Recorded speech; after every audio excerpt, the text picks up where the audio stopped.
One thing that's always let the Bentley down has been this bumper corner. They are big cars and people do tend to catch them on garages and on walls. But the other thing is that the originals were made with a mild steel bracket moulded inside the rubber, and it just tends to rust over time and swell with predictable consequences. The bracket fails, it breaks away from the rubber, and you end up with this sort of thing happening. Now this one is a complete mess, and there's nothing you can do to save it.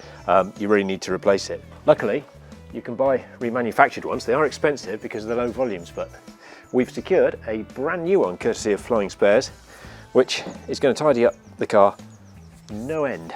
We can't do much about this slightly bent aluminium trim, but I think we can tidy it up a bit. Perhaps we should go with the red insulation tape like we used to do in the old GTI days when you didn't quite have a GTI. If you had an XS or a driver and you put red tape over the bumper. Maybe that's not quite right for the Bentley, I don't know. The bracket is well and truly gone on this one, as you can see, and someone's done a really nasty bodge. They've used a big crosshead screwdriver straight into the bumper bracket to just hold the corner moulding on. I mean, that was never going to work, was it? You should just need a spanner or two, but obviously on this one you've got to wind out the screw before you even start. And I have a feeling that as I slackened off the 13mm bolt, it actually broke away. There we are. Oh, that's nasty. So that's how broken this is. This is completely sheared. This stud should go into here. It's completely sheared off. There's no saving that, is there? So yeah, I'm going to have to hook it back on here while I take the other end off. So the sort of thing here that only Rolls-Royce could develop. We've got a spring and a clip and a bracket. I mean, this is massively over-engineered, but it allows the thing to move if you do bang it.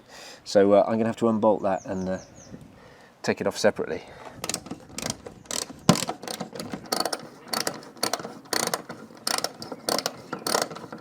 I'm going to stop here because I have a nasty feeling that these are captive bolts and they're going to fall inside. There. And there we have it. How overcomplicated is this? You can see just what a terrible state that was in. There's our bodged up crosshead screw, which was just horribly screwed into the aluminium bumper bar here. And this is just the sort of thing you only find on Rolls-Royce of this era. What a brilliant thing, look. A spring and a bracket, all sorts going on here. That is why it fell apart, certainly.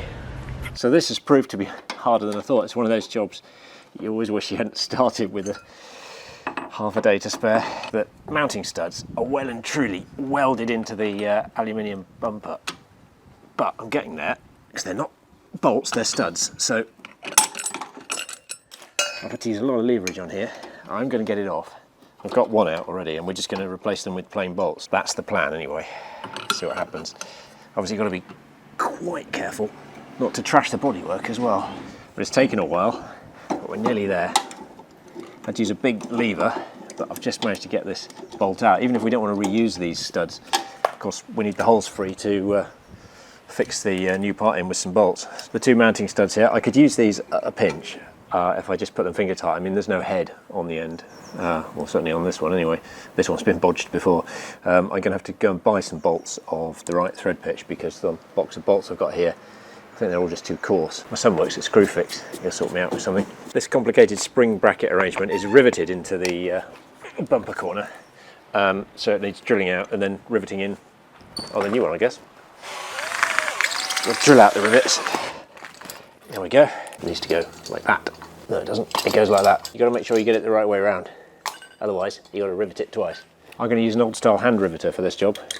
So all it needs is just a couple of pop rivets. Okay, so after much deliberation, I've decided to go without the rivets.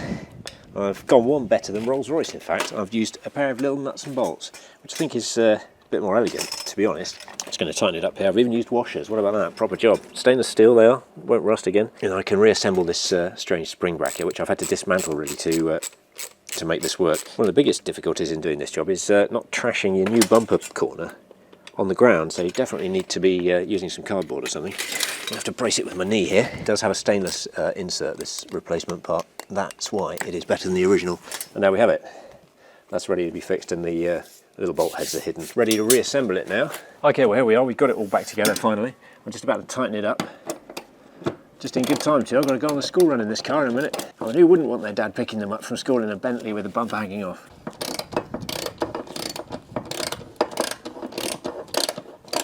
Okay, we can now put that back there. There we go. Let's wait for the thread to bite in here and we're done. So we've got it all bolted up again. It's not perfect. We need to get the right bolt to go in the rear fixing here. I've slid the aluminium trim piece in. It's reasonably tight. I'm going to look at it again later on because it's been bashed and misshapen here. So really we want to get a new piece of this to make it look quite right again. But anyway, not bad for a quick job really, and it's certainly smartened it up already. It's a lot nicer though. We haven't got the bumper hanging off, so car looks a lot more respectable already.